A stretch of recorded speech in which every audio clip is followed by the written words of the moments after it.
खुदा जो असां ते ही एहसान आहे, खुदा जो असां ते ही एहसान आहे। मोहम्मद मिलियो ऐं क़ुरान आहे, खुदा जो असां ते एहसान आहे, खुदा जो असां ते ही एहसान आहे। मोहम्मद मिलियो ऐं क़ुरान आहे।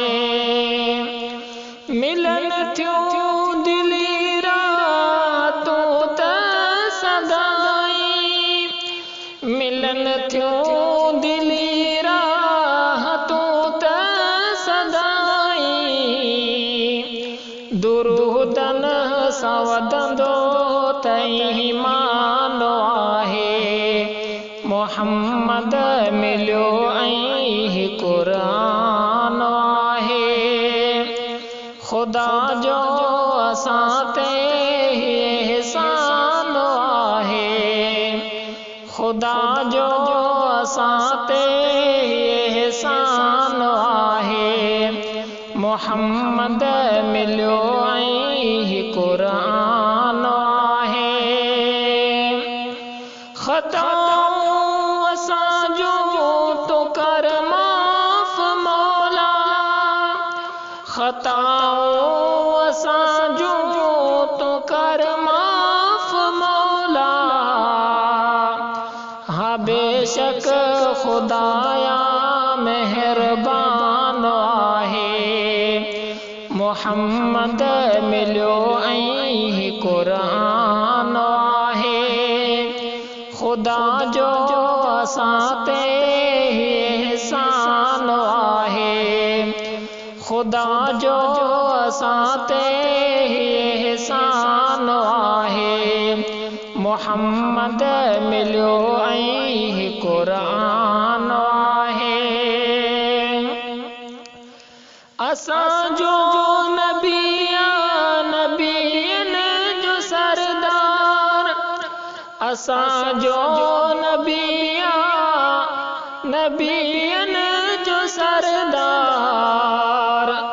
उन्हीअ में असां जो तबीमान आहे। मोहम्मद मिलियो ऐं क़ुरान आहे, खुदा जो असां ते ही एहसान आहे, खुदा जो असां ते ही एहसान आहे।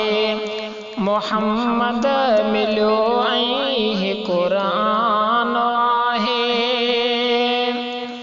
ख़ताऊं छॾींदो त बख़्शे खुदाया, ख़ताऊं छॾींदो त बख़्शे खुदाया। हाँ मालिक असां जो त रहमान आहे। मोहम्मद मिलियो ऐं क़ुरान आहे, खुदा जो असां ते ही एहसान आहे, खुदा जो असां ते ही एहसान आहे। मोहम्मद मिलियो ऐं क़ुरान आहे। हुबाज कंदड़ असां ते सदाई, हुबाज कंदड़ असां ते सदाई। अकुल तुंहिंजी कुदरत ते हैरान आहे। मोहम्मद मिलियो ऐं क़ुरान आहे, खुदा जो असां ते ही एहसान आहे, खुदा जो असां ते ही एहसान आहे। मोहम्मद मिलियो ऐं क़ुरान आहे। हला